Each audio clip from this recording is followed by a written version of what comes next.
பாவகர்த்திரி யோகம் அப்படின்னு ஒரு யோகம் இருக்குதுங்க. இது ஓ!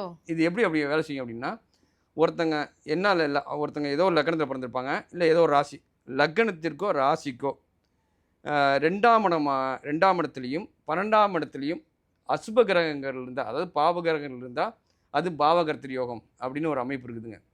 இப்போ வந்து ஏன்னா 2ஆம் இடங்கிறது தனம், வாக்கு, குடும்பம், பேச்சு எல்லாமே தான் 2ஆம் இடத்த குறிக்கிறது. இது எல்லாமே சிக்கலாகும். 2ஆம் இடத்துல பாவகிரகம் இருந்தா.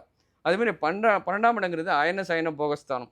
அது வெளிநாட்ட குறிக்கிறது. அதுதான் வந்து சேமிக்கிற இடம். ம். அப்படின்லாம் சில விஷயங்கள் இருக்குது.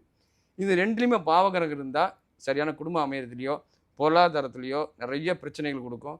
பேச்சு கூட பிரச்சனையா வரும். அதுமாரி 12ஆம் இடத்துல வந்து பாவகிரகம் இருந்ததுன்னா, சரியான தூக்கம் இருக்காது. தூக்கம் கெட்டு போகும். இல்ல தொட்டதெல்லாம் பிரச்சனையா வரும். இதே மாரி விஷயங்கள் இருக்கு. அதேமாரி வந்து வெளிநாட்ல வந்து வெளிநாட்டு போறதே தடையா இருக்கும். அது வெளிநாட்டுக்கு போய் சில பேர் ரொம்ப நாள் இருப்பாங்க. பிஆர் கிடைக்காது. அந்த பிஆர் கிடைக்கலன்னு ஃபீல் பண்ணிட்டு இருப்பாங்க. அவங்களுக்கெல்லாம் இந்த 12ஆம் இடத்துல பாவகிரகம் இருக்கும். இந்த கிரகத்த பார்த்து அ இதுக்கு சரியான நம்ம வழிபாடு பண்ணோம் அப்படின்னாலும் ஜெயிச்சிடலாம். அதேமாரி சந்திரனுக்கு 2ஆம் இடத்துலயும், 12ஆம் இடத்துலயும் பாவகிரகம் இருந்ததுன்னா, அவங்க எவ்வளோ பெரிய திறமையான, ம். அறிவான, நாலேட்ஜான நபரா இருந்தாலும், எப்பொழுதுமே வந்து ஒருத்தங்களுக்கு வாய்ப்பு கிடைக்கணும். எவ்வளவு திறமையா இருந்தாலும் வாய்ப்பு கிடைக்கணும். அந்த வாய்ப்பு கிடைக்கலன்னா, ஒரு குறிப்பிட்ட இடத்துக்குள்ளேயே முடங்கி போயிருவாங்க. இதுதான் முடக்கம்.